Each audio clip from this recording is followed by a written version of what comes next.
Buenos días, buenas tardes, buenas noches.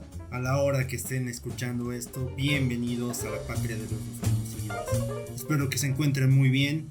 Hoy tenemos el agrado de presentar a ustedes un tema que es importante para toda sociedad. Y ese tema es la educación. La educación que constituye en el ser y conforma al ciudadano que queremos tener. Los modelos de educación que nos muestran cómo van a conformarse esos ciudadanos, cómo van a conformarse y desarrollarse esos niños hasta llegar a la etapa de la adultez y así poder ser los ciudadanos que queremos tener. Es por eso que el día de hoy vamos a hablar con un invitado especial acerca de los modelos de la educación y la educación ante este contexto de cuarentena. ¿Cómo estás, Rodrigo? ¿Cómo estás, Santiago? Un gusto poder volver a hacer un nuevo episodio de nuestro programa tan querido y con este tema muy importante, ¿no? Quiero dar la bienvenida a todos nuestros oyentes y pedirles que se queden para aprovechar esta fructífera conversación con el invitado que tenemos hoy. Sebastián, ¿cómo estás? ¿Qué tal? Buenas. Bueno, feliz de iniciar un nuevo capítulo. La verdad es que tenemos un programa muy interesante hoy. Creo que hay mucho por debatir y mucho más relacionado al contexto que tenemos hoy en día. Por lo cual, muy feliz y bueno, doy paso además a nuestro invitado. Bueno, Santi ya lo presenta, pero muchas gracias por haber asistido a este espacio y gracias. Sí, y hoy es un gusto tener con nosotros a Juan Carlos Víctor Rivero Nogales. Nacido en la ciudad de Oruro el año 1966, médico titulado de la Universidad San Francisco Javier de Chuquisaca.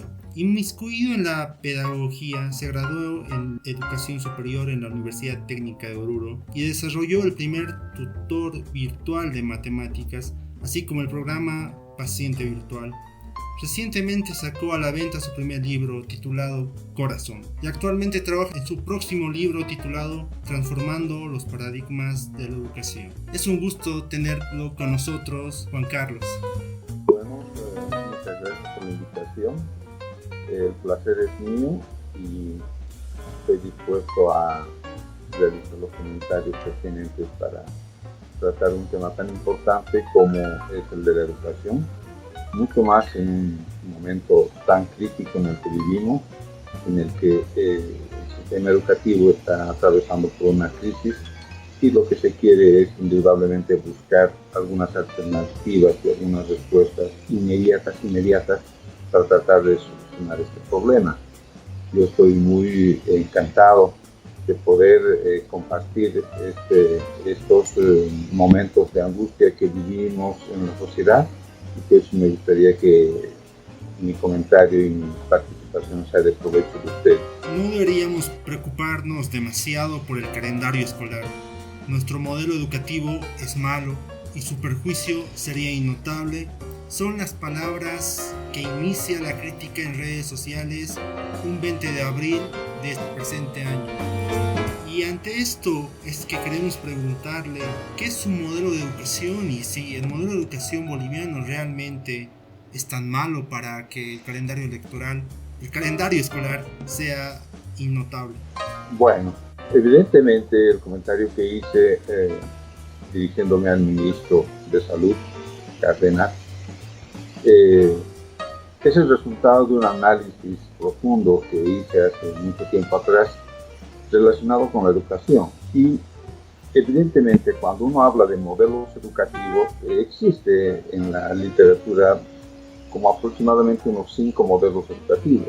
El modelo convencional que existe, el modelo típico convencional, es el modelo que prácticamente se utiliza en la mayoría de los países del mundo. Luego existen algunos otros modelos que indudablemente son un poco variación del modelo principal, pero que no se aleja demasiado de la estructura del modelo básico principal de un modelo de educación. Estos modelos educativos en realidad son muy deficientes y una prueba de ello es que existen 5 países en los cuales, buscando una alternativa educativa, han encontrado otro modelo muy diferente al modelo tradicional. Estos países son Canadá, Finlandia, Corea del Sur, Filipinas, Japón, y estos países lo que han hecho es, han dado otra alternativa, han modificado el modelo de la educación en forma drástica, y ese hecho de modificar el modelo estándar convencional que tenemos ha ocasionado que la alternativa de esos modelos sea más eficiente. Es decir, estos 5 países han demostrado que rompiendo la estructura básica, fundamental del modelo actual con el que contamos, se puede llegar a conseguir mejores logros. Y es por eso que los modelos educativos actualmente contamos son un modelo estándar, es un molde prácticamente, en el cual se ha desarrollado toda una estructura desde hace mucho tiempo atrás. Recordemos que la educación más o menos empezó a tener su desarrollo a partir del siglo XVI, cuando en esa época los hacendados, los patrones, eran los únicos que tenían un estándar educativo, y ellos transmitían su educación a los capataces en este caso, y esta educación que se transmitía a los capataces, bueno, transformaba a un capataz con un componente de conocimiento. Pero resulta que estos capataces de un momento a otro fallecían intempestivamente, y no tenían, los capataces, los propietarios, no tenían otro capataz para reemplazarlo en forma inmediata. Entonces, al ver ese problema que tenían ellos, es que empezaron a tener la idea de que se debería formar a sus hijos y a otras personas con un proceso educativo para que puedan tener una alternativa en caso de que sus capataces falleciesen. Eso ha hecho de que a partir del siglo XIX, en ese entonces la sociedad no tenía una estructura educativa, solamente ellos accedían a una educación personalizada, pero la educación ya comunitaria empieza a desarrollarse justamente por esa necesidad, por la necesidad de querer contar con personas con conocimiento que puedan dar lugar a solucionar los problemas. De esa manera surge el educativo. De ese modelo educativo empieza a estructurarse la forma, el contenido que va a empezar a tener. Y tenemos actualmente el modelo educativo típico que contamos, que está constituido por varios elementos.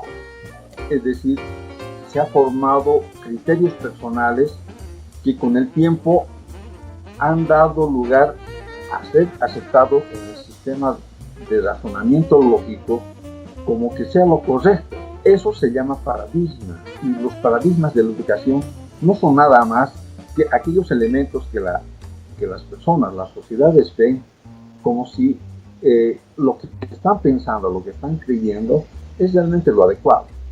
Y en base a esos paradigmas educativos se ha estructurado un modelo de la educación. Y ese modelo de educación, por supuesto, con el que ahora contamos, es muy similar en todos los países del mundo. Está constituido por varios elementos, varios perfiles, y aproximadamente en Bolivia tenemos que nuestro modelo educativo está constituido por 11 perfiles educativos en un solo. Estos perfiles son los que nosotros consideramos o los consideramos como los temas o las materias. Uno de estos perfiles, el que más se estudia desde el principio hasta el último año de secundaria, es precisamente las matemáticas. Las matemáticas se le enseña desde el primero de primaria hasta el sexto de secundaria. Es una de las materias que pone demasiado énfasis en nuestro modelo educativo. Pero también tenemos el lenguaje, literatura, historia, física, química, filosofía, educación musical, educación física, etc. Son aproximadamente 11 pilares con los cuales se ha estructurado el modelo educativo, con la idea de que se pueda conformar a una persona, un educando, un producto bachiller que tenga un conocimiento estándar generalizado. Pero, ¿qué es lo que pasa? Estos 11 modelos, 11 pilares con los cuales está constituido nuestro actual modelo, se constituye en 11 perfiles de educación prácticamente. Y el principal problema de estos 11 perfiles es que ninguno de estos perfiles es aprovechado adecuadamente. No se aprovecha ni matemáticas, ni lenguaje, ni física, ni química, ni biología, ninguna de estas materias. Es decir, se desarrollan estos 11 pilares de manera deficiente. Esto ha hecho de que el producto de este tipo de educación siempre sea deficiente. Nunca se va a conseguir el objetivo con el cual se ha tratado de encontrar, lo que se ha tratado de buscar en el modelo educativo. Es el de obtener un educando con un conocimiento básico como para poder desarrollar más adelante una educación superior. En base a esto, es de que los otros países han dado por no cumplir con estos 11 pilares. Es decir, estos países que los he mencionado anteriormente no desarrollan este modelo educativo en base a lo que nosotros tenemos, sino que ellos se desarrollan en base a otros criterios personales. Ellos indican de que el modelo educativo debe ser prioridad principalmente del estudiante, el educando. Él es el que debe decidir qué es lo que quiere aprender y qué es lo que quiere desarrollar en su educación. Estos 5 países hacen hincapié en pedirle al estudiante que ellos elijan los temas con los cuales se van a desarrollar adecuadamente. Existe una opción principal, una política principal que ellos han adquirido, que consiste en que la educación debe ser un placer y no una obligación. Cuando una persona aprende algo por placer, lo hace al 100%. Quiere decir que lo hace con el 100% de sus capacidades. Eso es lo que ocurre en estos modelos educativos cuando a los estudiantes se les pide diseñar un perfil de lo que ellos quisieran aprender. Y muchos de ellos eligen, por ejemplo, áreas de matemáticas, de física, de química, de biología, de música, de literatura, etc. Escogen temas en los que ellos se van a encontrar a gusto, a placer. Y esto ha desencadenado un aspecto positivo en la educación. En primer lugar, el alumno ya no va por obligación, no va porque tiene que cumplir un currículum, sino que ellos van a voluntad porque saben que lo que van a ir a aprender es lo que más les gusta. Pero este modelo solamente se emplea a partir de la secundaria. En la área primaria, todos los estudiantes aprenden un sistema básico de conocimiento, de matemáticas, de lectura, escritura, y así. En fin, ética moral, sociología, esos son los elementos básicos que ellos ven por conveniente que se debe enseñar en primaria. En esta área principal de primaria, por ejemplo, en estos países no existe la calificación, no se pone puntuación, no existe aplazamiento, no se aplazan los alumnos y lo que van es desarrollar un tipo de conocimiento básico, fundamental, que pueda desempeñar en el área social, es decir, que le pueda servir a ellos para defenderse en su entorno social. Y no existen calificaciones. Al final de la primaria, ellos hacen una pequeña evaluación para determinar qué alumnos se encuentran con capacidades, por ejemplo, en las artes literarias, sociales, filosóficas, en las materias exactas como matemáticas, etc. Y cuando pasan de primaria a secundaria, ellos pasan a un sistema ya específico de educación. Los que tienen capacidades en educación de las matemáticas, por ejemplo, todos los alumnos pasan a un área de matemáticas, donde a los alumnos en el curso de secundaria, desde el primero de secundaria, ellos lo que hacen es elaborar unos programas relacionados exclusivamente con la matemática, desde primero de secundaria hasta sexto de secundaria. Y en ese no solamente llevan matemáticas, también llevan algunas áreas como sociología y ética y moral. ética y moral es algo que ellos enseñan desde primero de primaria hasta sexto de secundaria. Es decir, les enseñan valores a los alumnos desde primero hasta sexto de secundaria. Eso ha hecho de que estas personas, los educandos, no solamente salgan con capacidades altamente favorables, sino también con capacidades sociales, éticas y morales muy elevadas. Tenemos que los estudiantes de estos países no solamente tienen una capacidad intelectual cognitiva muy elevada, también tienen una capacidad moral, ética también elevada. Es decir, se ha demostrado que estos alumnos tienen un alto índice elevado de decencia. Ese es uno de los elementos más importantes con los cuales se ha podido encontrar el favorecimiento de estos modelos educativos que se tienen.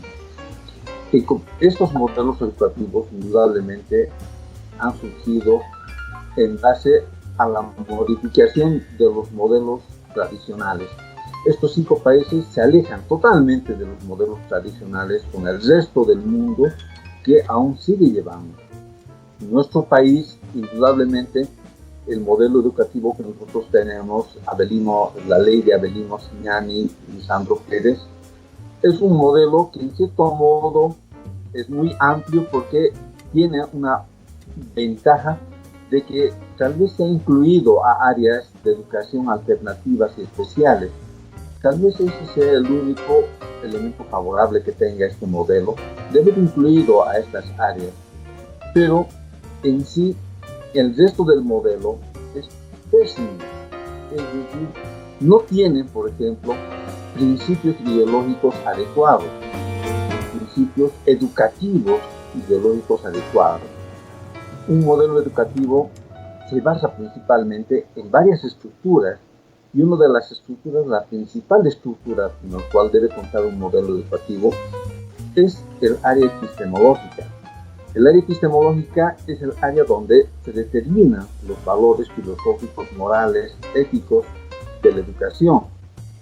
Y estos principios en el modelo educativo Avelino Signani y Lisandro Pérez está totalmente tergiversado. Lo único que encuentran ellos como fundamento de su modelo es echar la culpa prácticamente al capitalismo. Es decir, ellos arguyen que el modelo educativo debe ser socialista, que debe ser, es decir, han politizado un modelo educativo de una manera tan grosera que prácticamente ha tergiversado el elemento fundamental principal con el que debería contar todo modelo educativo. Y al margen de eso, los planes y modelos educativos son muy deficientes, ¿no? Existen elementos como, por ejemplo, incluir la participación de la sociedad, de los padres de familia, en la calificación de los alumnos. Imagínense, se llega a tal aberración de que prácticamente los profesores, la sociedad debería participar de la calificación, cuando en realidad la misma calificación en sí ya debería estar abolida. Es decir, tenemos en cuenta de que tenemos que pensar en una educación altamente desarrollada, como en estos 5 países que había mencionado, ya no debería existir las calificaciones. La calificación es un elemento muy deplorable porque lo que hace es cataloga a los alumnos en diferentes lugares, en diferentes niveles. El alumno que tiene 100 de promedio es el mejor alumno. El que tiene 70 de promedio es algo más o menos moderado. El que tiene 50 es un alumno muy regular. Y el que tiene un promedio de 30 o 40 es un alumno muy deficiente. Entonces, se empieza a discriminar al estudiante desde el primer momento en que se le pone una calificación. Y eso es una aberración total. Es decir, dentro de los modelos educativos eso debería abolirse. Pero en base a esos elementos, es decir, es un poco complicado tratar de hablar del modelo educativo educativo boliviano, porque es altamente deficiente. Y no solamente porque revisando la estructura del modelo se nota que es deficiente, sino porque los resultados con los que se cuentan, los resultados con los que se obtienen en base a este modelo han sido totalmente deficientes. Es por eso de que ni este modelo Avelino Simiani, ni ningún otro modelo similar a nivel mundial, sudamericano, etcétera, que tenga estas mismas características, va a tener éxito. La única alternativa como para poder pensar en conseguir un éxito es transformando totalmente la educación similar a los modelos de estos 5 países que había mencionado. Y esa sería la única manera en la cual podríamos conseguir algo provechoso de la educación, si queremos que realmente la educación sea el elemento principal en nuestro país. Gracias por su explicación, una ponencia muy excelente. Y ante eso no puedo evitar preguntar si, fijándonos las similitudes con estos 5 modelos que usted nos mencionó, y si se llegarían a aplicar a Bolivia, ¿estos podrían ser aplicables sociológicamente hablando? ¿Podrían aplicarse con el niño boliviano, con la niña boliviana? Por supuesto que los modelos, cada país tiene que tener principalmente un modelo estándar, es decir, un modelo generalizado de la educación, es decir, tener la idea general del modelo. Y en base a esa idea general, lo que cada país tendría que hacer es desarrollar su propio modelo en base a ese elemento principal.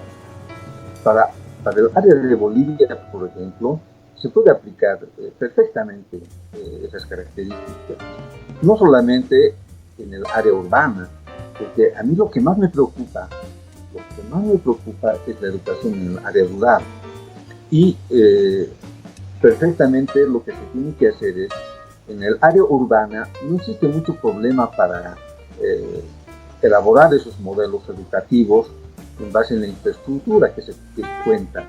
Existen varias unidades educativas, se puede construir mucho más si se requiere, pero en las áreas, en el área rural es un poco más complicado, pero no difícil ni imposible, porque tratar de englobar este modelo educativo similar a estos 5 países es un poco más difícil porque requeriría la construcción, por ejemplo, de hostales o sitios donde van a ir a estudiar los estudiantes, una especie de internado prácticamente, donde los estudiantes van a estar en el área rural prácticamente todo el tiempo que dure la educación, los 10 meses que dura la educación. Por ejemplo, en otros países solamente se enseñan 9 meses en la educación, ni siquiera son 10 meses. Y estos países tienen un alto porcentaje de eficiencia. Entonces, en el área rural, por ejemplo, el plantear este modelo educativo que estoy mencionando y que más adelante les voy a explicar cuáles serían los elementos importantes de este modelo que voy a plantear, prácticamente requiere de que en el área rural se elabore este tipo de internado donde los estudiantes van a ir a formar. Pero sí se puede aplicar este modelo extranjero al área rural. Y más que todo, por decirles, elaborar un nuevo modelo va a requerir una nueva ingeniería educativa, y eso prácticamente es algo que es difícil de poder convencer a la gente. Los bolivianos, la mayoría parte de la gente, les es difícil cambiar, modificar su modelo estándar con el cual se ha criado. Entonces, porque este modelo ya lo he explicado a muchas otras personas, y he notado de que existe una cierta duda realmente de que si ellos piensan de que va a ser efectivo ese modelo, más que la duda, porque se les está mostrando de que estos 5 países han sido altamente eficientes. No existiría duda de este modelo. La duda es de que si ellos realmente quieren cambiar, dar el paso del cambio, prácticamente es lo más difícil que se puede esperar en esa comunidad. Pero de poder sí se puede. Eso está muy interesante y va a ser un punto de análisis y debate para la siguiente parte. Ya para concluir esta parte, quiero preguntarle en forma introductoria a la segunda parte. ¿Usted cree que el fracaso de la educación es un problema de presupuesto o es un problema de mala administración? Ya. El fracaso de la educación es un fracaso del modelo, es decir, todos los países invierten una inversión adecuada, digamos, para la educación. En Bolivia, prácticamente se tiene que la educación constituye un 6.7% del PIB, Producto Interno Bruto, y es un monto muy elevado, prácticamente de los gastos públicos. Aproximadamente los gastos en la educación constituyen aproximadamente el 40%. Es un monto muy elevado. Pero ¿qué es lo que pasa? Si es que pensamos de que el dinero es un elemento que influye en la educación, vemos que no es así. Si nosotros gastamos el 40% de la inversión pública en educación y lo subimos a 60%, por decirte, eso implicaría mejorar los salarios de los profesores, mejorar mucho más la infraestructura, etc. Vemos de que si el modelo educativo sigue el mismo, no se va a modificar. Los resultados de la educación por un incremento del presupuesto no va a mejorar la educación. Y eso lo saben precisamente también el gobierno. Lo saben todas las instituciones mundiales, internacionales, de que la educación, el problema de la educación no es un problema económico, sino es un problema de modelo. Por lo tanto, el aumentar ingresos para la educación no va a mejorar sustancialmente en absoluto, nada. Recuerden de que en este gobierno de Evo Morales se ha invertido mucho más en educación, en estructura de la educación que en los otros gobiernos, pero los resultados han sido los mismos o tal vez más deficientes. Entonces la respuesta a mejorar la educación no es económica. El problema de la educación es el problema del modelo, el modelo con el cual se cuenta. Pero, ¿qué es lo que pasa con nuestro modelo actual? ¿Cómo podríamos aprovechar o qué podríamos proponer para mejorar, en cierto modo, el momento actual en el que contamos? Uno de los elementos principales que ha podido elaborar el modelo actual de la educación es precisamente la introducción del desayuno escolar. El desayuno escolar se ha introducido en el modelo educativo con el único objeto de mejorar la desnutrición de los estudiantes. Indudablemente de que ese objetivo, en base a ese objetivo es que se ha introducido la alimentación escolar. Pero sin embargo, en otros países como en Japón, existe también la nutrición, la alimentación escolar, pero no solamente como parte de mejorar la desnutrición, porque en los países no existe desnutrición, sino que se ha implementado la nutrición escolar con el objetivo de educativo. Muchas gracias, vamos a cortar la grabación acá y vamos a poner una pausa musical. Gracias, doctor, para la primera intervención.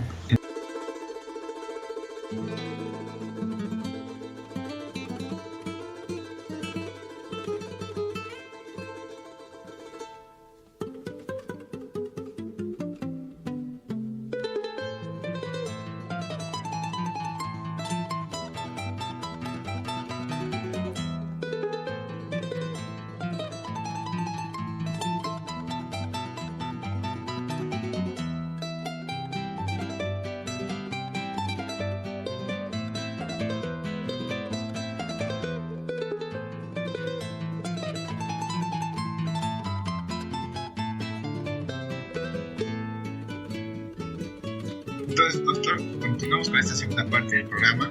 bueno, voy a encaminar esta segunda parte a muchas cuestiones, muchas interrogantes que tenemos y bueno, repasar un poco lo que nos ha hablado, y por último quisiera que nos dé su opinión respecto a la educación virtual, ¿no?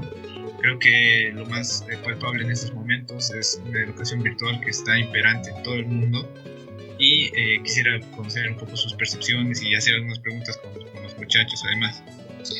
Entonces, inicialmente, bueno, un poco haciendo un enfoque general, concuerdo totalmente con su señalamiento cuando nos establece que es difícil cambiar un modelo educativo a otro, ¿no?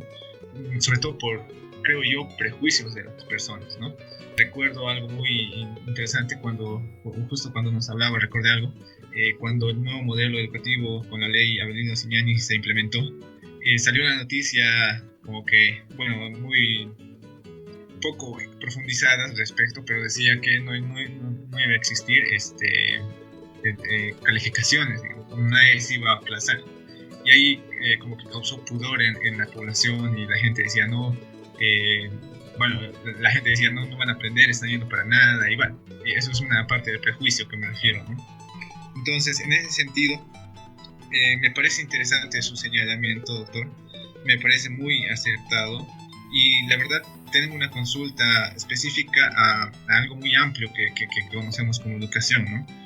Como bien nos señalabas, la educación está estructurizada, ¿no? Tiene distintos elementos, y hay un elemento que en la primera parte no se tocó, pero quisiera que nos dé su opinión respecto a un elemento importante, una base primordial de la educación boliviana, es valga la redundancia, la educación de los maestros, la preparación de los maestros.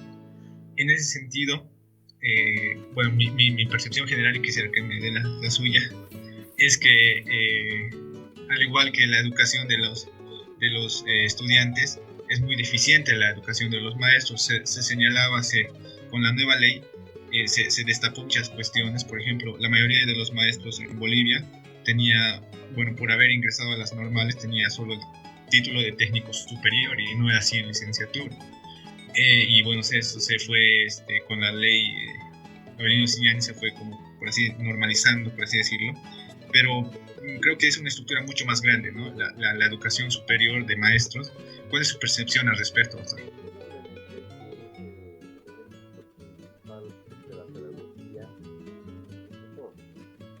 Dentro de este aspecto se debe tener en cuenta varios elementos. El primer elemento, dentro de un modelo educativo, dentro de la pedagogía, se debe entender que la enseñanza, la pedagogía, en realidad es un arte. Es decir, que las personas que van a ser pedagogas básicamente tienen que tener condiciones innatas, naturales para enseñar. Ese elemento es uno de los elementos muy deficientes en nuestro país, prácticamente porque si nos damos cuenta, quiénes son las personas que acceden a convertirse en profesores, prácticamente tenemos un limitado número de personas que realmente lo hacen por vocación. Es decir, el constituirse en un profesor debería estar fundamentado principalmente por la vocación, y en nuestro medio casi no ocurre así. Es decir, si vemos un egresado, termina y ve sus opciones de acuerdo a su intención de preparación, y ve si sabe que va a entrar a la universidad, va a ser médico, abogado, ingeniero, etc. Y lamentablemente, ven como la última opción lo que voy a ser profesor. Es decir, toman una condición como una alternativa prácticamente el ser educador. Y el ser educador no debería estar conformado por ese elemento, ¿no? Requerimiento que indudablemente se ha formado en la sociedad. Los educadores deberían tener una condición prácticamente innata para educar.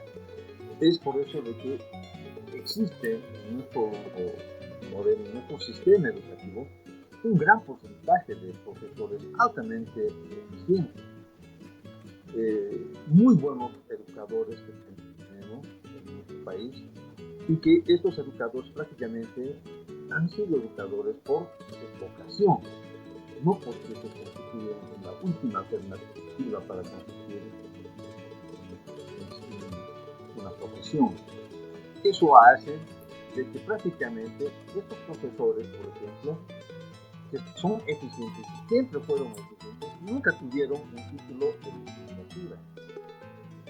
Simplemente tuvieron el título académico que les da la normal, pero que eso no ha sido un motivo como para que ellos no sean eficientes. Ellos fueron eficientes, siempre lo fueron, y después de que consiguieron el título de licenciatura también fueron eficientes.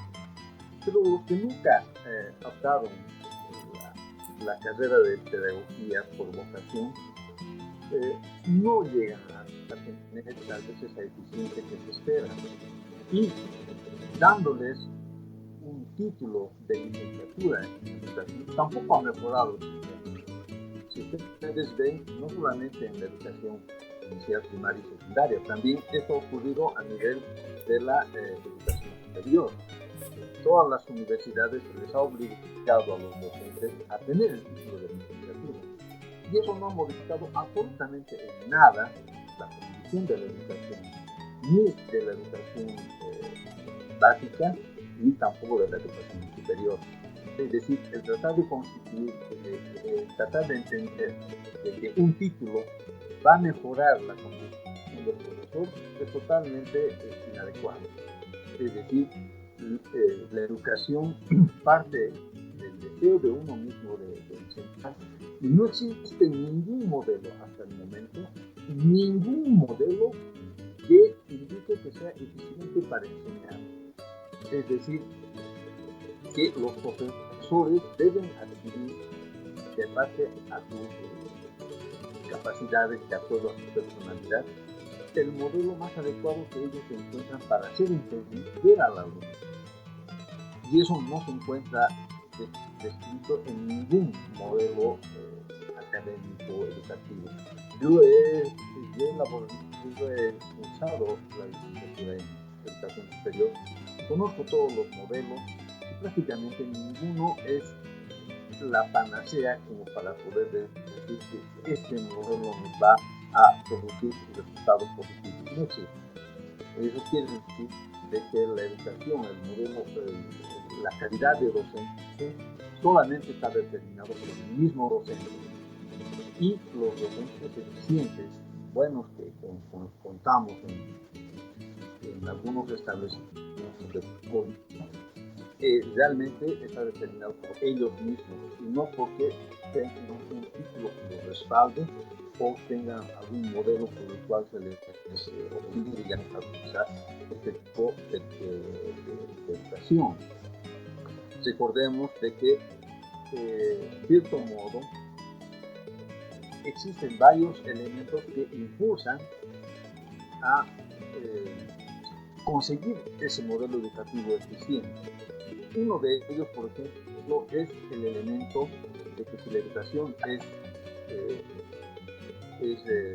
institucional o es gratuita, o si la educación es privada.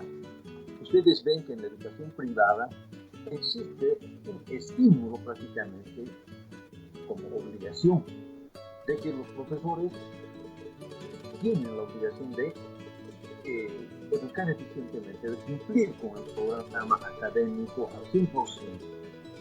Y recuerden de que existen establecimientos privados en nuestro país que tienen altos porcentaje económico, es decir, son los más caros prácticamente. No me acuerdo, creo que en Santa Cruz existe un establecimiento cuya mensualidad es aproximadamente $1,000. Entonces se puede imaginar que si se invierte en un establecimiento donde la mensualidad va a ser de $1,000, por supuesto que se le va a exigir a los profesores de que se cumplan adecuadamente al 100% con los programas educativos. Esto ha hecho de que prácticamente en estos establecimientos todos los alumnos prácticamente llevan a cumplir con el 100% de los programas académicos que se ha establecido. Si vamos bajando en calidad de los precios de los establecimientos, existen establecimientos mucho más económicos donde también las exigencias son mucho menos. Entonces, se ha establecido un tipo de estímulo económico prácticamente para que, cierto modo, la educación o los profesores cumplan eficientemente. Pero en estos establecimientos privados no se contrata a cualquier profesor. Ellos contratan a los mejores profesores que se encuentran en la educación fiscal. Son profesores fiscales que también trabajan simultáneamente en educaciones privadas. Y eso hace de que los profesores más calificados sean los que se encuentren trabajando en estas instituciones. Es decir, existe una selección natural de los profesores que evidentemente hace que las instituciones privadas cuenten con el mejor personal que se pueda tener. Eso hace, digamos, de que la calidad de los docentes en realidad tengan, en cierto modo, una parte, un estímulo, ¿no? como es el sistema económico, y también, en cierto modo, influye mucho la condición del mismo profesor, es decir, esa condición innata que tienen para enseñar. Esos son los profesores con los que se debe aprovechar y se debe tener una tendencia de que la educación o la pedagogía o los pedagogos deben ser seleccionados de forma más adecuada. El obligarles a adquirir un título de licenciatura no ha mejorado la educación y tampoco va a mejorar la educación. En el área cultural se encuentra también que hoy día se está contando con la licenciatura de estos profesores, pero vamos a ver de que en realidad,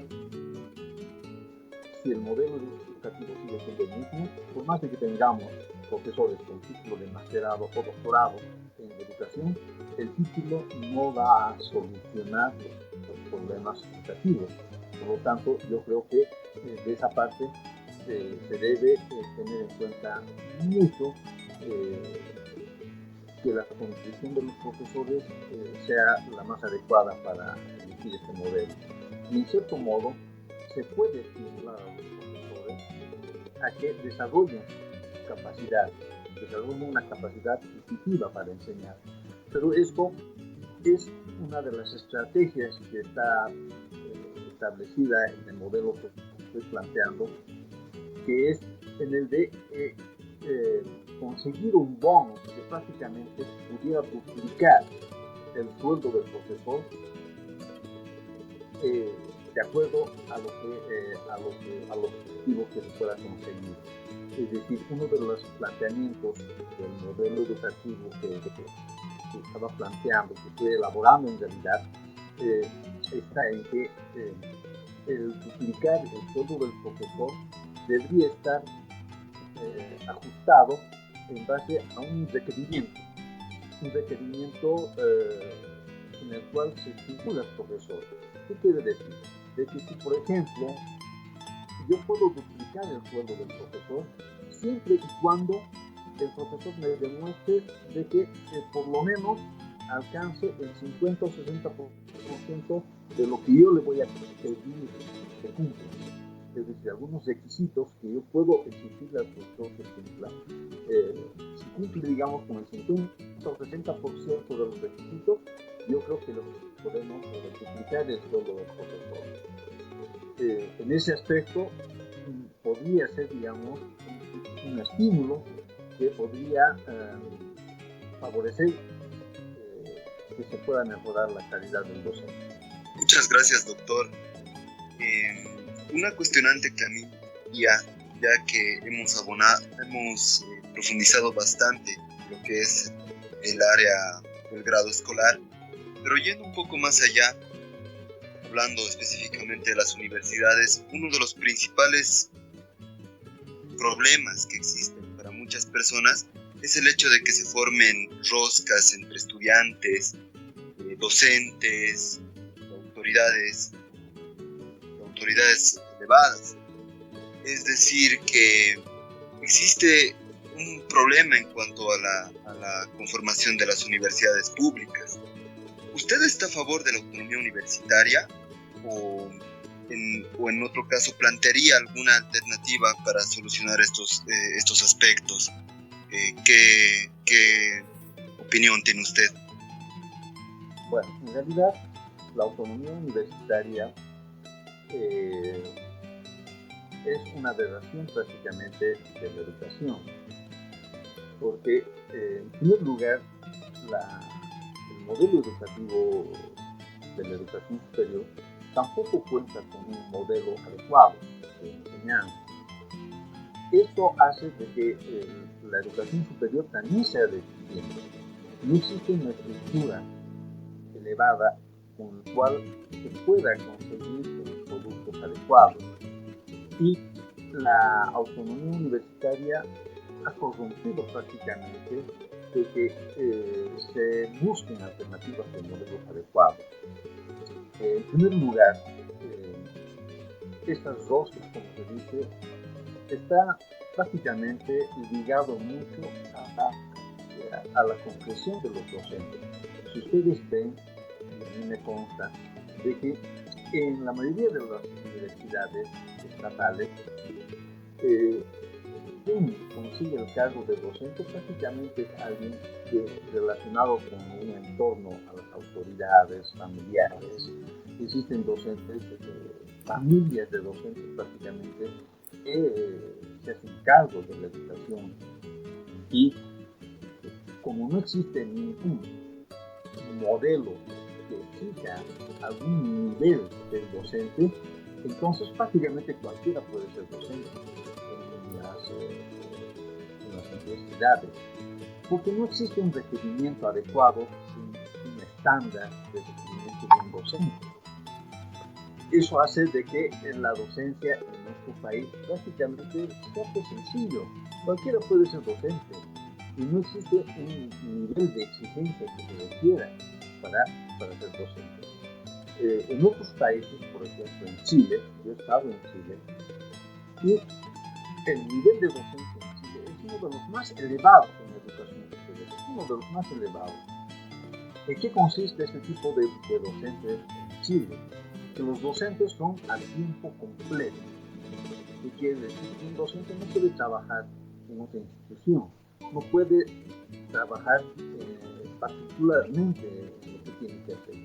Si es abogado, ingeniero, si es médico, etc., tienen que estar a tiempo exclusivo en la educación. Están, por decirte, un docente de la Facultad de Medicina está desde las 8 de la mañana en la universidad hasta las 4 de la tarde o 5 de la tarde en la universidad, sin salir del establecimiento. Ellos en la universidad tienen un consultorio, una oficina, donde si no están pasando clases, se encuentran en esa oficina y no pueden salir de la universidad. Es decir, tienen que estar todas esas horas encerrados en la universidad, y las horas en las que no están pasando clases se encuentran elaborando los programas académicos, actualizando los temas. Eso ha hecho de que el nivel de docencia en Chile, por ejemplo, sea uno de los más elevados a nivel de Latinoamérica y uno de los más elevados del mundo. La educación en Chile es una de las mejores a nivel de educación superior, pero en educación básica, primaria y secundaria siguen contando con las mismas deficiencias en Chile. Pero, es decir, la estructura del modelo educativo en la educación superior también depende indudablemente del modelo con el que se cuenta. Y el modelo educativo en Chile es una de las mejores, y sería agradable de que ese modelo se pudiera plantear en Bolivia, pero tenemos el inconveniente de que la autonomía docente universitaria es un gran perjuicio porque pone trabas a todos estos tipos de alternativas que se puedan conseguir. Prácticamente, si es que no se abroga esta condición docente estudiantil, prácticamente la educación superior está destinada a seguir en el mismo rango de mediocridad en la cual se ha seguido manejando hasta ahora. Bueno, doctor, y justo aunado a lo que nos acaba de señalar, Creo que hay muchas cuestiones que hoy en día se ven, digamos, quien como que aunan más el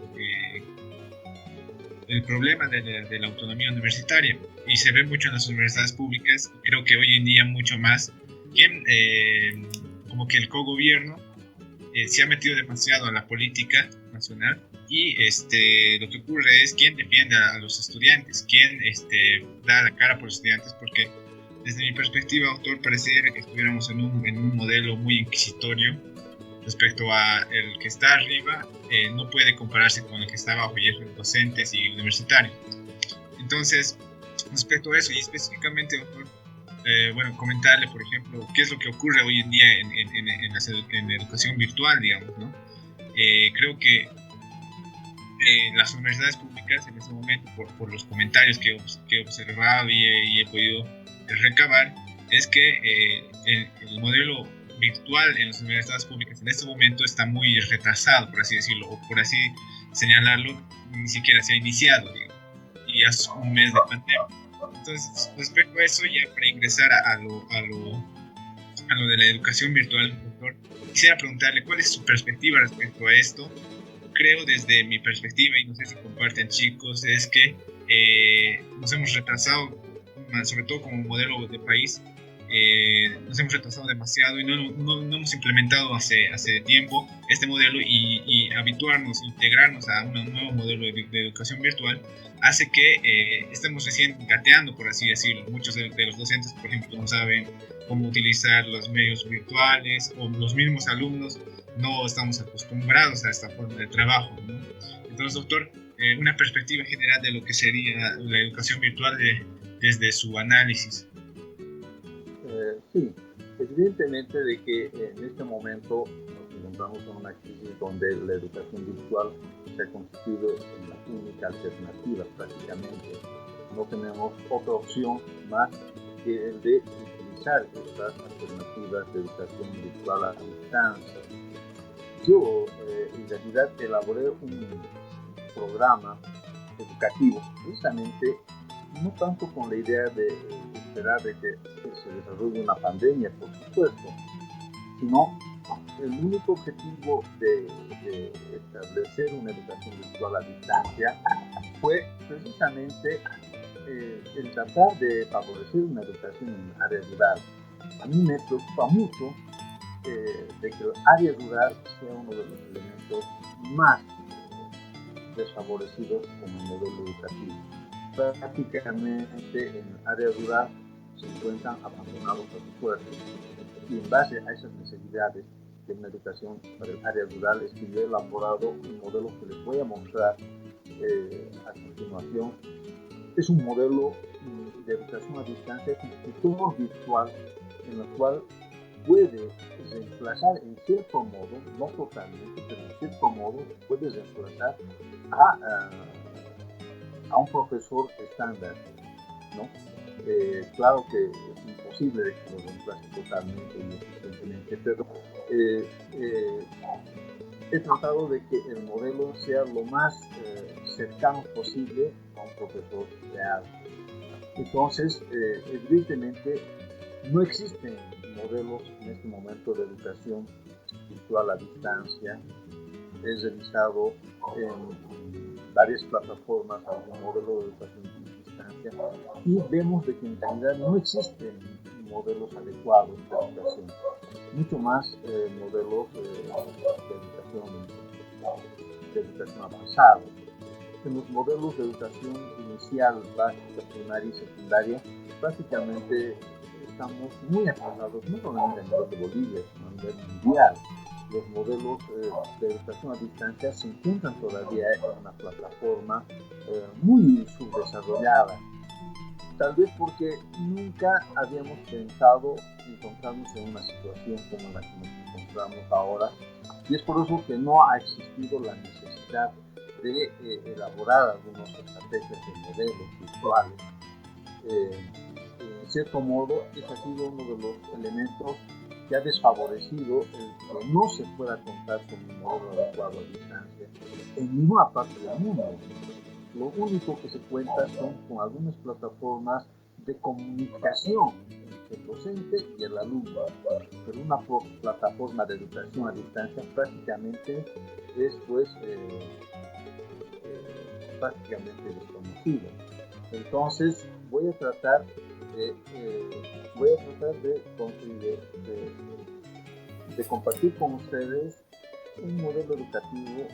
Este es un ejemplo es un programa, este modelo es un modelo educativo donde de matemáticas, donde dice obtener, es para enseñar uno de los elementos un poquito más complicados para aprender del estudiante, que es obtener el mínimo común múltiplo, máximo común divisor, obtener los números primos, etc. Es algo que en cierto modo se constituye un poquito difícil para entender para los alumnos. Entonces he elaborado yo este programa en la cual el alumno, por ejemplo, en base a esta plataforma es un ejercicio colocando números, sale evidentemente la pregunta. En este caso el mejor tiene 25 perlas blancas, 15 azules, 90 rojas, quiere elaborar collares con la misma cantidad de perlas, cuántos collares puede elaborar ella, ¿no? Y cuántas perlas de cada color. Entonces este es un problema muy común en matemáticas, y en base a este modelo, por ejemplo, uno va desarrollando el ejercicio y prácticamente el programa monitoriza cada movimiento, y si los ejercicios que está haciendo son adecuados, le avisa que el procedimiento es adecuado. En el caso de que él se equivoque en alguno de los procedimientos, el programa le advierte de que se está equivocando. En este caso, el obtener los números primos para desarrollar este ejemplo, por ejemplo, se ha desarrollado adecuadamente. Pero si yo me equivoco y en vez de colocar el número 5 al cuadrado, me equivoco y pongo el número 5 al cubo, entonces el programa me advierte que existe un error en el exponente. Hace de que el alumno, a medida que vaya desarrollando el ejercicio, se encuentre prácticamente observado por un profesor que le está diciendo que el ejercicio está mal desarrollado. Entonces, no existe, hasta el momento no conozco ningún otro programa similar a esto, en el cual el estudiante está elaborando el ejercicio y el programa va monitorizando cada uno de los pasos del estudiante. Esto indudablemente favorece a que si el estudiante se le da una tarea a distancia, el estudiante prácticamente puede desarrollar el ejercicio sin equivocarse. Es decir, el programa no le permite equivocarse al alumno, y lo que hace es que el estudiante desarrolla el ejercicio 100% adecuado, nunca se equivoca.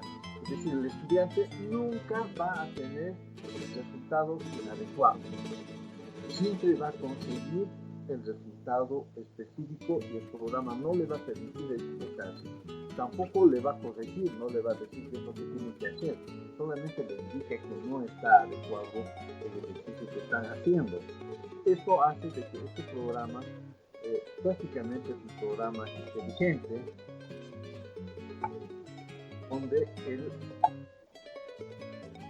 donde prácticamente es imposible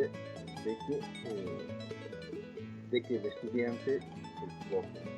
Si yo me equivoco en una división, porque 15 dividido entre 3, en vez de poner 15 le pongo 20, el ejercicio nos avisa de que es un error.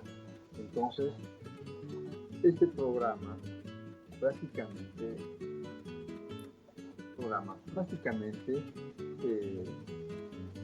suplanta en gran medida a un profesor, pero no lo va a suplantar totalmente. Esto es prácticamente imposible pensar de que este programa puede suplantar. Este programa tiene también videos educativos en los cuales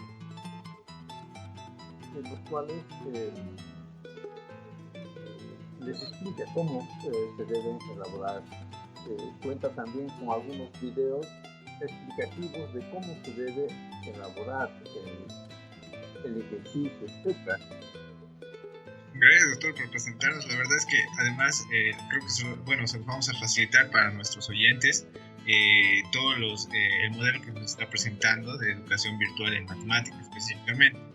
Y bueno, me agrada además cuán beneficioso además sería implementar un modelo virtual y aunado a eso la intervención de un maestro. O sea, conjugar dos elementos importantes. Cuán importante sería en este momento para nuestro país y para los estudiantes a lo largo del país, universitarios y demás, aunar dos elementos virtuales, programas, y aunar a las explicaciones de maestros y el conocimiento propio del maestro, ¿no? Y es algo que por ejemplo, no vemos en este momento, ya que creo que, y es una crítica que yo hago personalmente, es que la educación virtual a la que ahora estamos recibiendo se basa en, como usted decía, comunicación, simple comunicación y no interacción real, digamos, o interacción pedagógica, por así decirlo, ¿no? Entonces me agrada ese señalamiento. Doctor, no sé, chicos, si tienen algo que aunar a lo que se está hablando.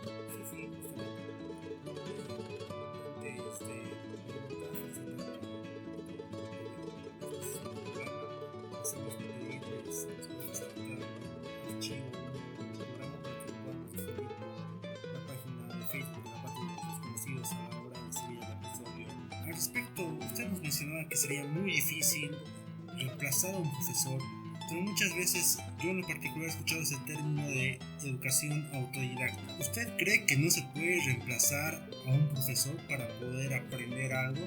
Y en ese sentido, si la educación autodidacta también podría ser una alternativa. Bueno, sí, en realidad la educación autodidacta no es algo ajeno a nuestra realidad. Prácticamente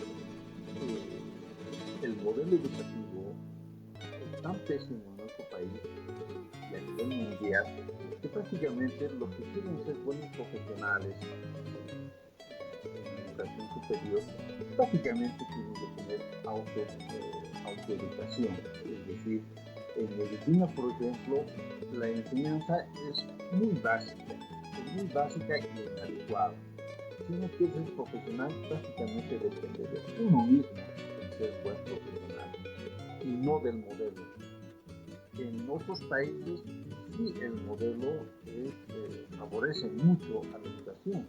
Ya les había dicho de que uno de los mejores modelos de nuestro medio, de nuestro continente, es el modelo chileno. La educación superior es uno de los mejores, prácticamente está en un rango muy elevado a nivel mundial. Un médico que ingresa a la Universidad de Chile prácticamente es convalidado el título en Estados Unidos y en cualquier otra parte del mundo. Eso es consecuencia del modelo educativo que tienen nuestras entidades educativas en Chile. Pero en nuestro país no ocurre tanto eso. Si uno no se autoenseña a sí mismo, no se esfuerza por aprender, prácticamente no va a conseguir los elementos que uno estaría esperando. En ese sentido, ser autodidacta prácticamente es una necesidad en nuestro medio. Si usted pregunta a muchos profesionales exitosos de nuestro medio, del nacional, ellos les van a comentar de que ellos han conseguido ese logro por ellos mismos. Prácticamente las entidades estatales, sobre todo, hacen muy poco para favorecer ese sistema. Prácticamente el ser autodidacta es uno de los elementos fundamentales en nuestro sistema. En las educaciones privadas no ocurre eso, existe un poquito más de compromiso, un poquito más de obligación por el mismo hecho de que se constituye una entidad privada, existe un poquito más de obligación, pero en las entidades públicas no. La corrupción en las unidades públicas es tan alta que prácticamente la venta de exámenes, venta de notas, es el pan nuestro de cada día. Y eso demuestra de que la educación en este tipo de actividades prácticamente pues muy deficiente. Pero eso no indica de que todos los profesionales que salen de las entidades públicas van a ser deficientes. No, sino de que como ustedes han podido mencionar, ser autodidacta es una de las alternativas con las que cuentan todos los alumnos como para poder salir adelante, y es una de las condiciones prácticamente que en este momento una obligación, ¿no? Una pregunta más antes de pasar a la tercera etapa. Al hacer esta pregunta, justamente quería conseguir la respuesta que nos dio, la diferencia entre una educación pública y gratuita y una educación privada, y creo que ahí la diferencia está en la calidad. Muchas personas indican que para tener una educación de calidad debería privatizarse la educación. En cambio, algunas personas indican que los modelos de los países nórdicos con educación pública son mucho mejores. ¿Usted qué opina al respecto? Para conseguir una educación de calidad, ¿esta debería privatizarse o la educación debería ser pública? Y al respecto, al modelo que usted propone, ¿sería para una educación totalmente pública o esta también debería adecuarse a educaciones con acceso privado? Bueno, en realidad la educación privada surge de la ineficiencia de la educación estatal. Es decir, todas las universidades privadas son el resultado de la ineficiencia de la educación estatal, indudablemente. Cuando uno no puede dar solución a la educación estatal, justamente tiene que recurrir a la educación privada. Pero dentro del modelo que se plantea en Japón, en otros países, no existe educación privada. La educación en su mayoría de estos países son estatales. Eso quiere decir de que el modelo educativo, si es adecuado, no va a requerir de que se invierta en una educación privada. No solamente ocurre eso a nivel de la educación. Si ustedes saben, en Suecia y en otros países no existen hospitales privados, no existen clínicas privadas. La salud en estos países es totalmente estatal. Esto ha hecho de que la educación estatal, al ser tan eficiente, al ser tan buena la educación, la salud pública, al ser tan eficiente, ha hecho prácticamente de que las clínicas privadas sean necesarias. Si nosotros conseguimos de que la educación pública sea altamente eficiente, con una eficiencia similar a la de estos países, prácticamente la educación privada empezaría a desaparecer. Es decir, no habría motivo para que estas entidades privadas existan. En otras palabras, si nosotros conseguimos una educación adecuada, estatal, por supuesto que no va a ser necesario privatizar la educación. En Chile ocurre un elemento muy importante, de que en Chile es la educación estatal, es también un poco una educación pagada. En Chile prácticamente nada es gratis. En Chile la educación estatal tiene un costo y el estudiante tiene que pagar unas mensualidades en la educación estatal de Chile. Pero como el estudiante no tiene el dinero adecuado para cubrir esos montos, existen estudiantes con muy alto perfil de conocimientos y de capacidad, y el Estado lo que les hace es les brinda un crédito a los estudiantes, les paga el Estado toda la educación hasta que salen bachilleres, y una vez que salen bachilleres, recién el Estado les cobra cuando empiezan a trabajar. Ese es un modelo, por ejemplo, muy eficiente, pero que en cierto modo ha traído algunas contradicciones, algunos desacuerdos en la universidad allá en Chile. Y ellos exigen de que la educación sea totalmente gratuita, como debería ser. No es que no sea adecuado el hecho de que sea totalmente estatal. En muchos otros países, como Suecia y en otros lugares, la educación es totalmente estatal. Y es muy buena, así como la salud. Entonces, yo creo que el hecho de que sea privado o estatal depende más que todo de la eficiencia de la educación. Y nuestra educación estatal tan deficiente, por supuesto, va a requerir de que existan universidades privadas. Es imposible pensar de que la educación estatal se pueda privatizar o pueda llegar a tener un costo. Prácticamente va en contra de las condiciones económicas que se encuentran en nuestro país. Indudablemente que la educación tiene que ser estatal, tiene que ser pública, tiene que ser gratuita, pero para conseguir eso, pues solamente necesitamos un modelo adecuado, un modelo educativo eficiente. Conseguimos ese modelo educativo eficiente, por supuesto que no va a ser necesario contar con entidades privadas, ¿no? Exactamente, una educación pública, ¿no? La educación tiene que ser pública, tiene que ser, es un elemento ético-moral de la sociedad en la cual las condiciones de la privatización o de las entidades privadas no es porque se desvíe de la parte ética, sino que todo lo privado en realidad es simplemente consecuencia de la gran ineficiencia de la educación estatal, de la educación privada, de la educación pública. En ese sentido, ese es el resultado. La educación privada es el resultado de la ineficiencia de la educación pública. Si nosotros conseguimos una educación pública, por supuesto que no va a ser necesario y van a empezar a desaparecer prácticamente las entidades privadas, ¿no? Doctor, unas últimas consideraciones respecto a esta parte del programa. Ya para concluir, doctor, ¿pensaría que la ley Avelino Cignani debía derogarse o simplemente abrogarse?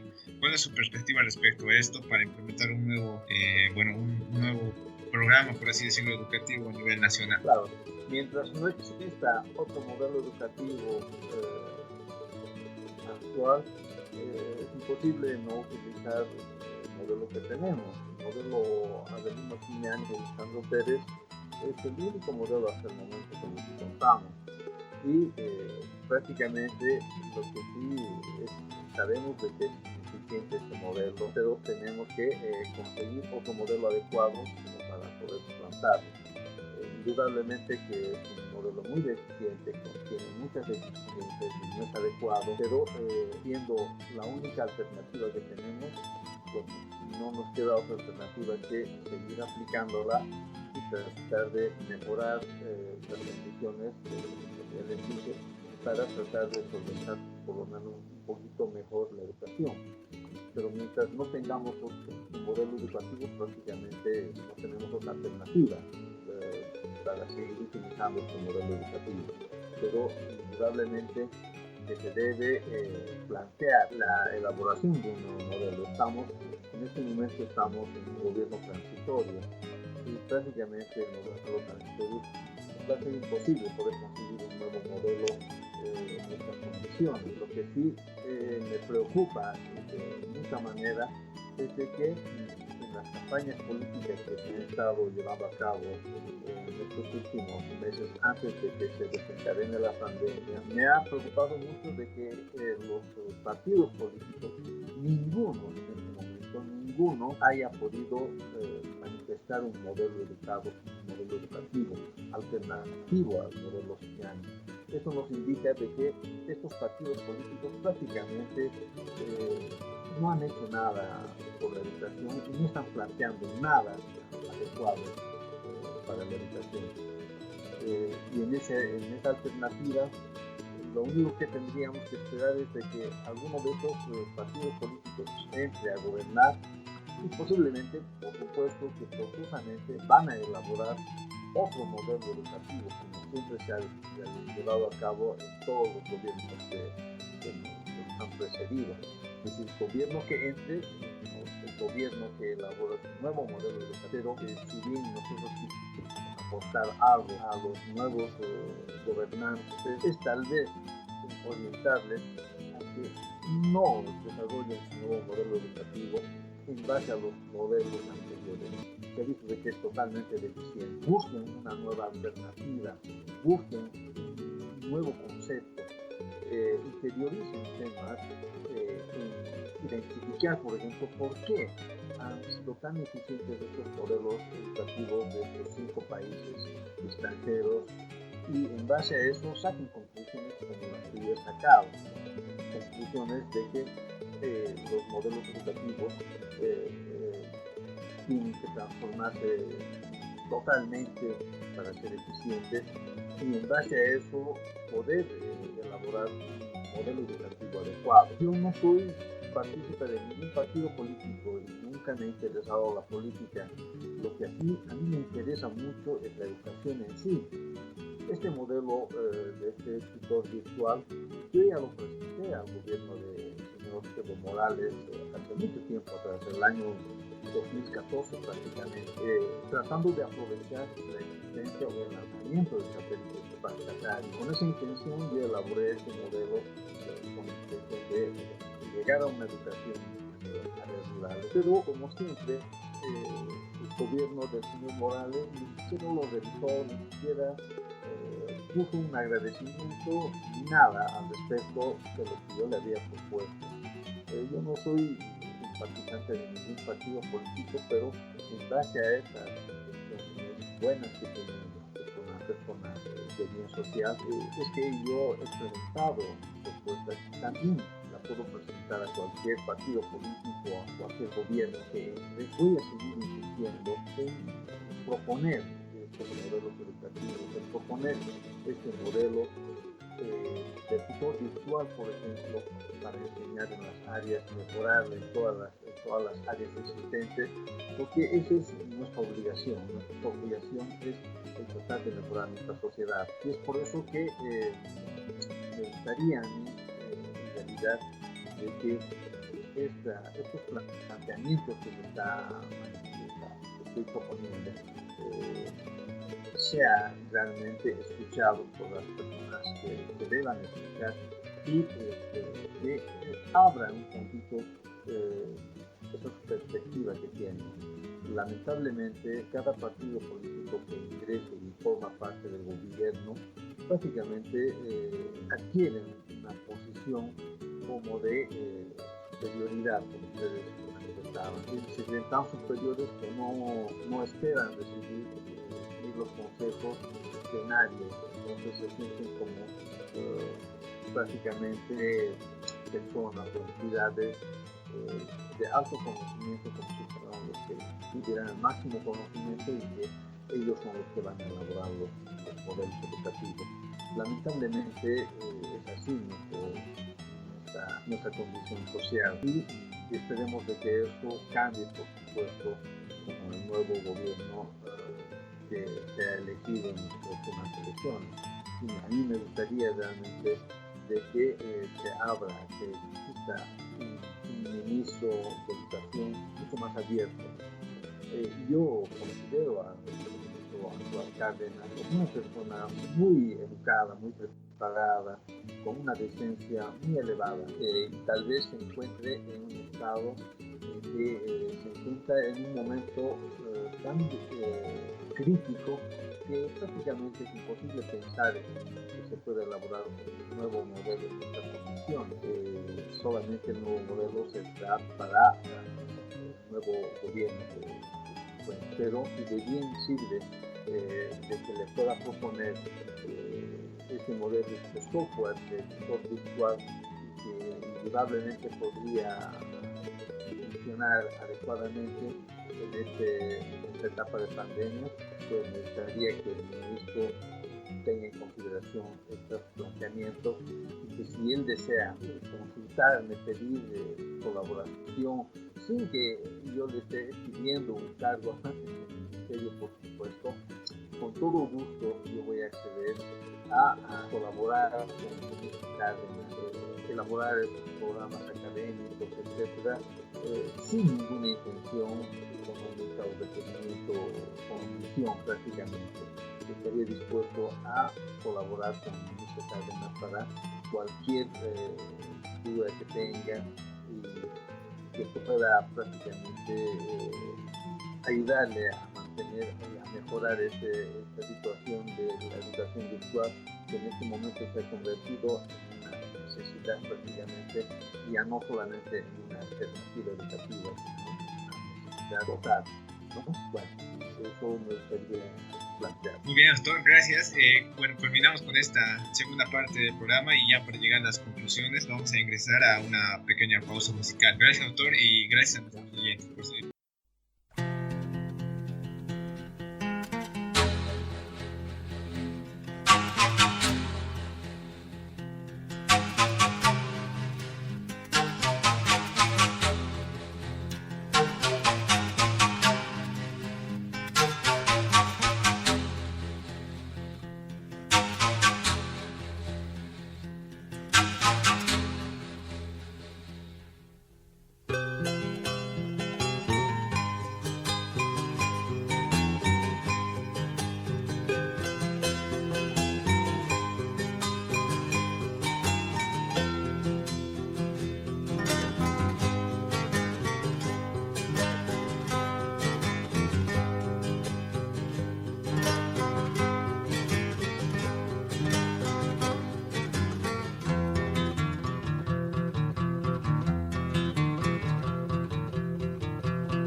Bueno, retornando al programa, seguimos con nuestro invitado, el doctor Juan Carlos Rivero Nogales, el cual nos estuvo explicando un poco para hacer la síntesis acerca de su modelo de educación, el cual está basado, dudes más que el modelo tradicional o el modelo convencional que conocemos nosotros, de enfocarnos en un conocimiento estándar de 11 perfiles, y el cual ha tenido bastantes deficiencias, ¿no?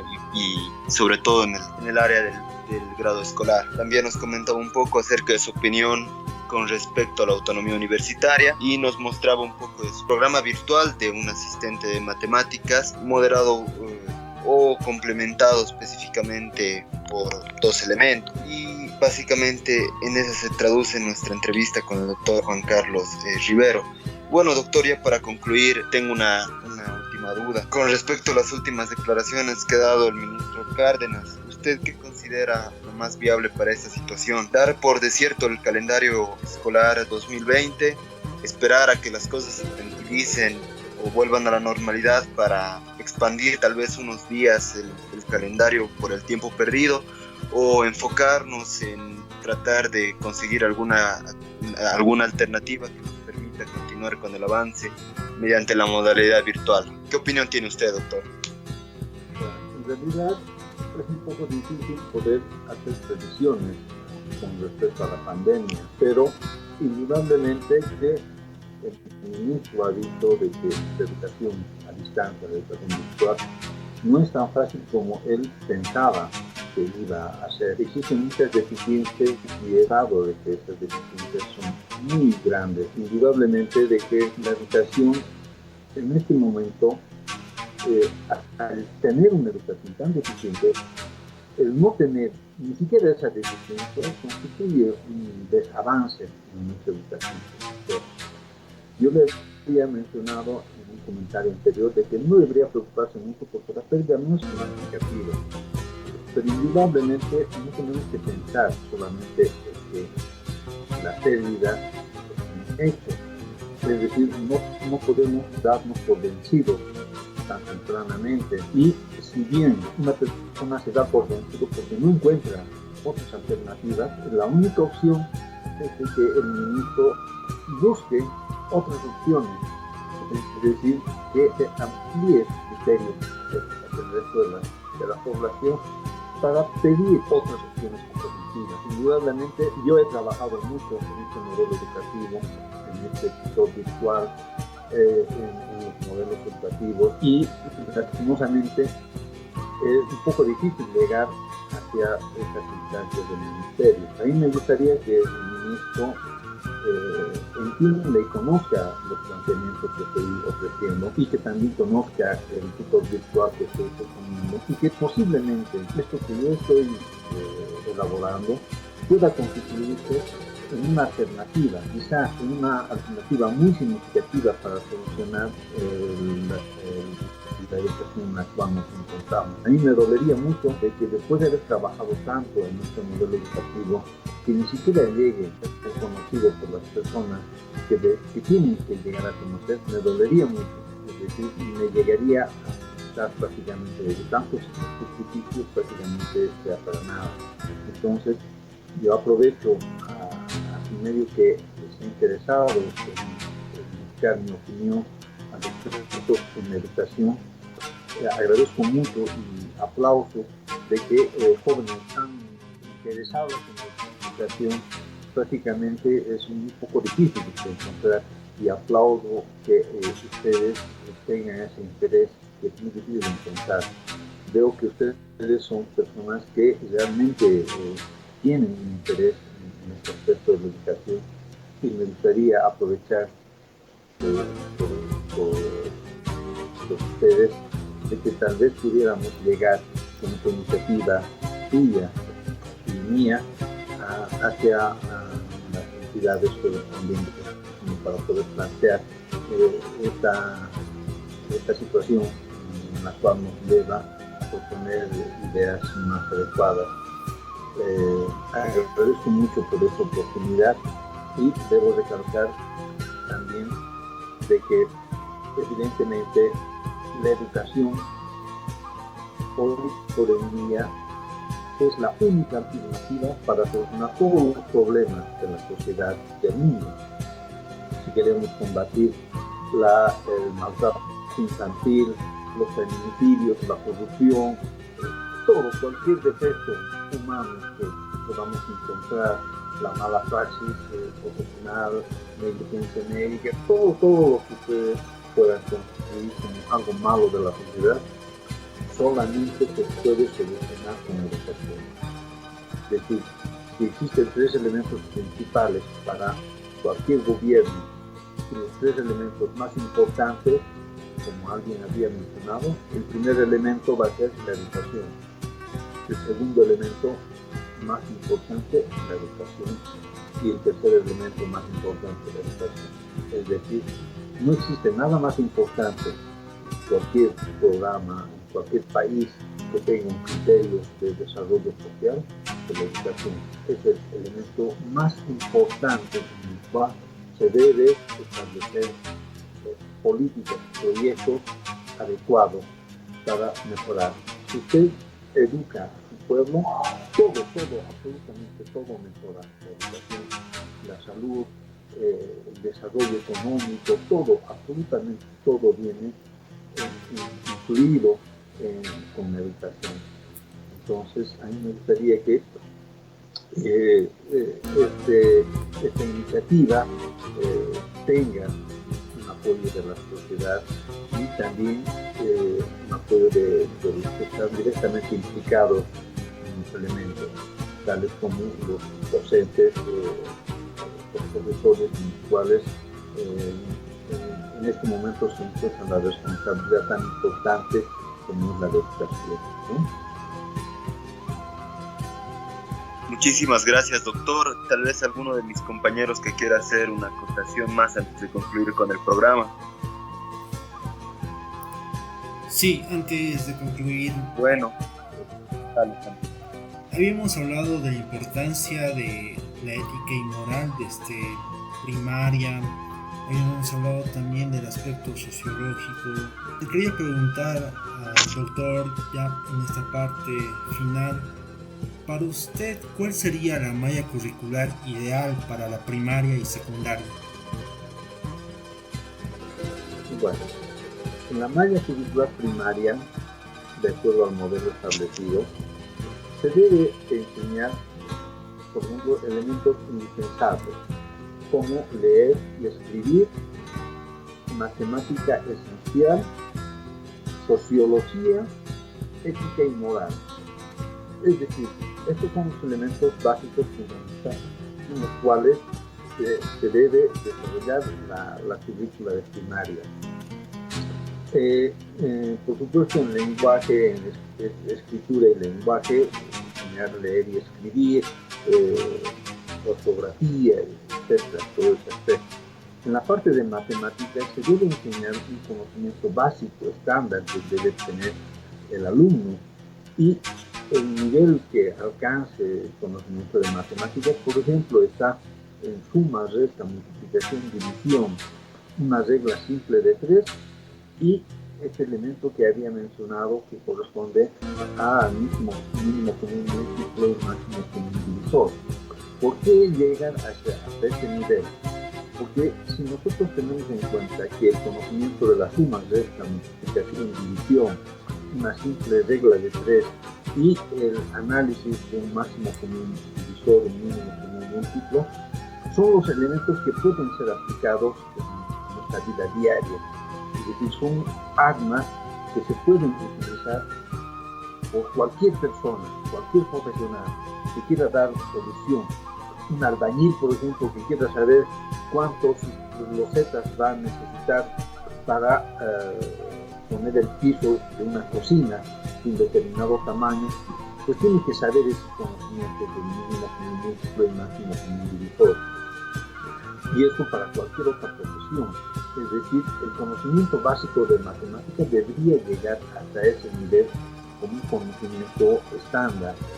¿De qué le sirve a un médico saber trigonometría, álgebra, etcétera, si no lo va a aplicar nunca en su profesión?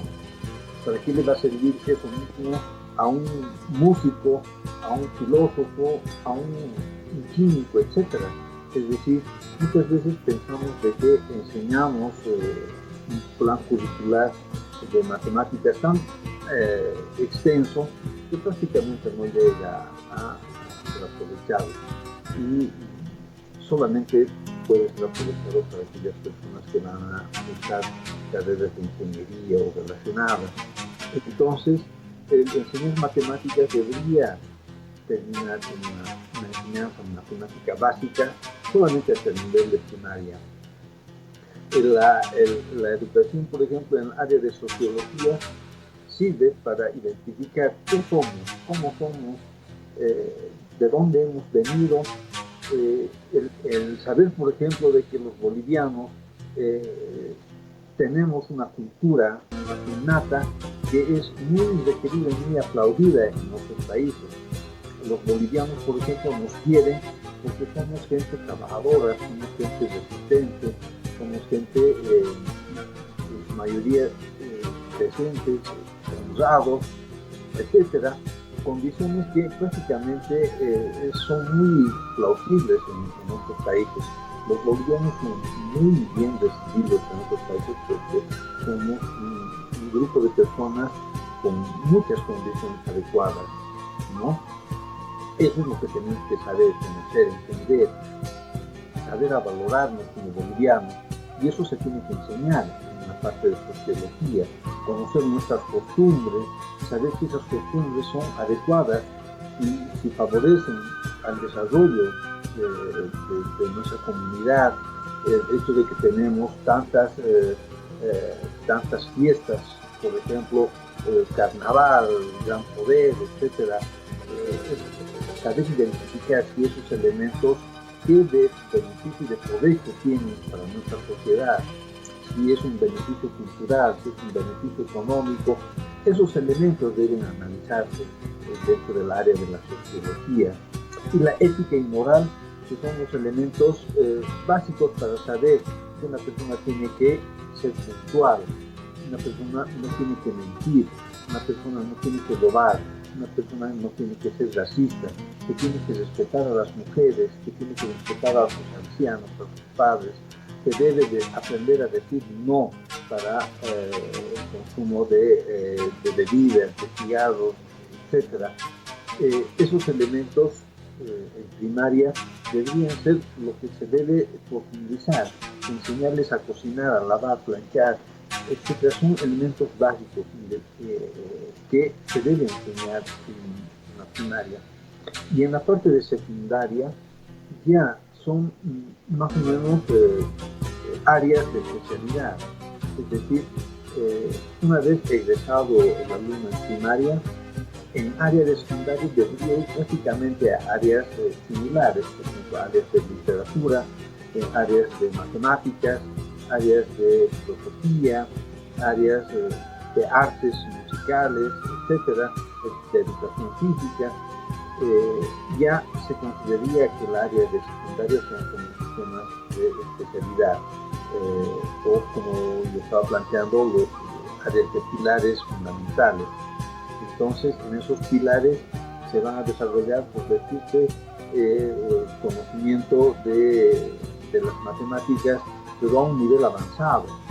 Un alumno que esté en estas áreas, pues va a terminar todo el programa normal que se lleva, que normalmente contamos en nuestros modelos estándares tradicionales. En un año, máximo en 2 años, ya va a terminar todo ese programa. Y prácticamente va a tener 4 años para avanzar programas mucho más avanzados, mucho más adecuados, llegando a un nivel de universidad prácticamente que sobrepase el primer año de ingeniería. Yo me acuerdo que en el colegio Aniceto Arce, donde yo estudié, en el colegio fiscal, nuestra profesora nos enseñaba en último año de la secundaria, que antes era el 4º medio de secundaria y ahora es el 6º de secundaria. En el último año nos daba temas que prácticamente se llevaban en el primer año de ingeniería. Y nosotros no sabíamos eso, pero cuando egresábamos, nosotros nos encontrábamos en unas condiciones tales que prácticamente éramos eximidos en el primer año de esas materias de matemáticas, de ingeniería correspondientes. Y a mí me agradaba mucho eso, me alegraba demasiado, porque nos veíamos que nos encontrábamos en unas condiciones favorecidas. Pero si nosotros desencadenamos ese nivel de conocimiento desde el primero de secundaria hasta el 6º de secundaria, por supuesto que vamos a sobrepasar esas expectativas de tener un conocimiento adecuado. Estaríamos llegando prácticamente a que los alumnos que en áreas de matemáticas prácticamente estarían ingresando al 2.º año de estas carreras de ingeniería, porque deben recordar que las carreras de ingeniería, las áreas de primer año prácticamente son materias básicas, ¿no? Y esas materias básicas prácticamente ya se podría haber llevado en los modelos curriculares de la secundaria. Si eso lográbamos alcanzar, imagínense el beneficio que podríamos conseguir con el resto de las otras carreras de biología, filosofía, música, en cualquier otra economía, etcétera. En cualquiera de las otras áreas estaríamos alcanzando a niveles estándares muy elevados. En otros países, por ejemplo en Japón, en China, a los estudiantes que tienen actividades, condiciones físicas, por ejemplo, les enseñan gimnasia desde los 12 años, 13 años que constituyen el área de secundaria, y les enseñan tan intensivamente que en otros países estos alumnos prácticamente cuando llegan a cumplir 15 años ya prácticamente están representando en campeonatos olímpicos para sus países.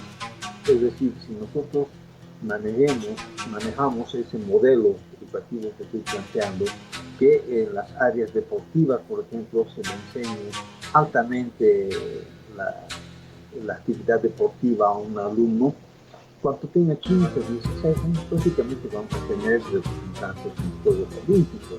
Es decir, si se enseña adecuadamente un tema desde los 12 o 13 años de edad, hasta los 16 años, 18 años, prácticamente se consigue un logro sumamente elevado.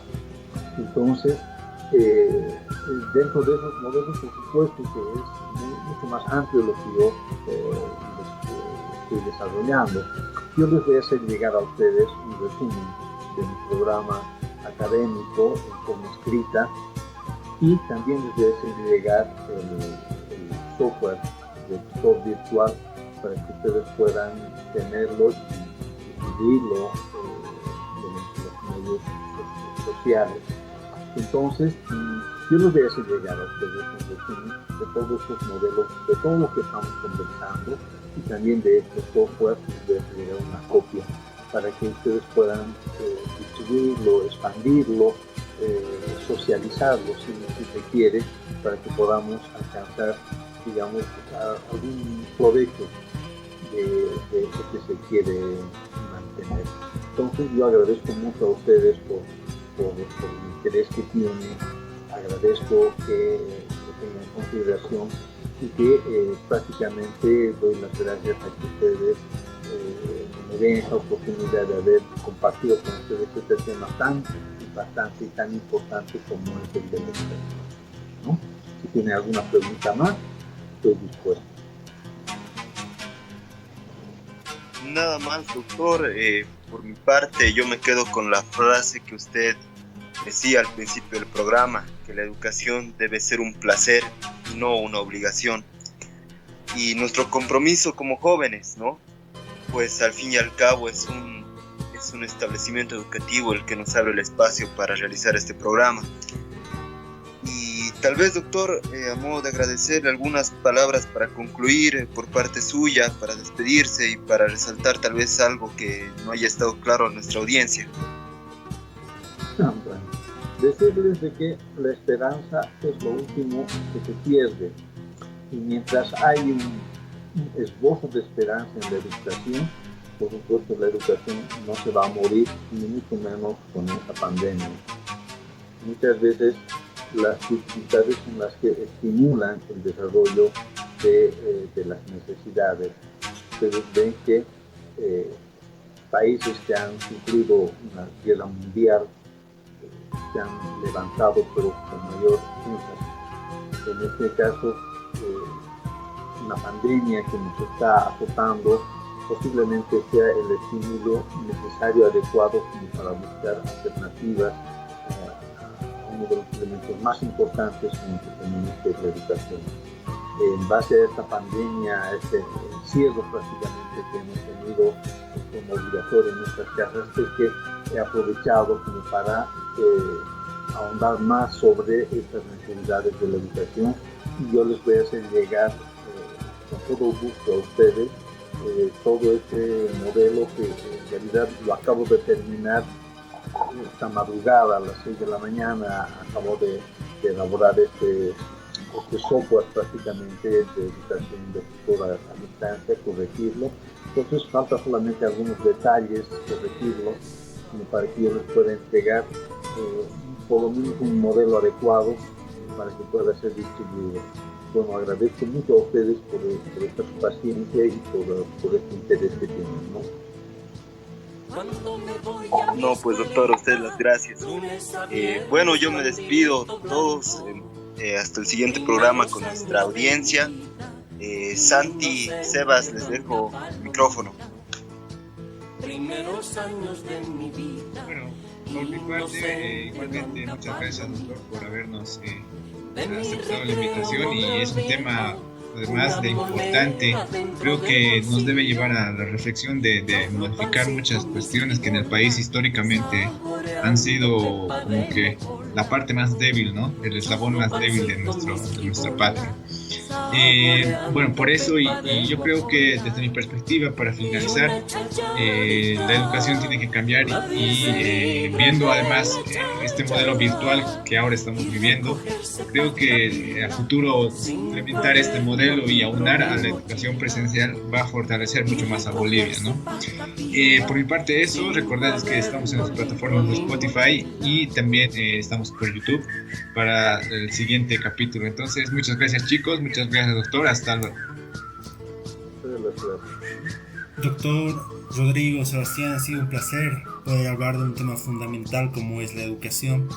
Soy un convencido de que para poder cambiar los males como la corrupción, la violencia, todo lo que aqueja a nuestra Bolivia está en la educación.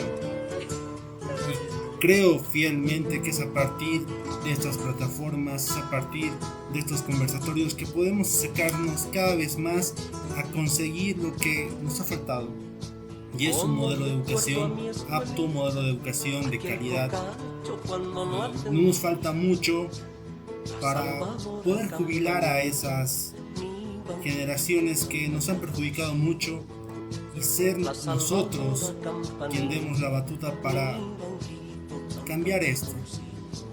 Gracias, doctor, por darnos esta ponencia. Que tengan una excelente semana. Esto fue La Patria de los Desconocidos. Inolvidable sonrisa de niño. Ella me dice está conmigo.